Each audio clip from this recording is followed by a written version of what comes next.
What's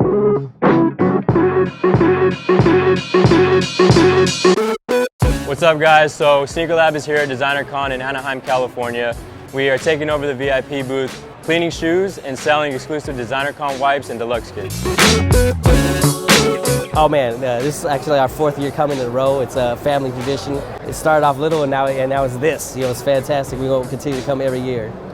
I haven't been here for a few years. The last one I went to was in Pasadena, and it's grown so much.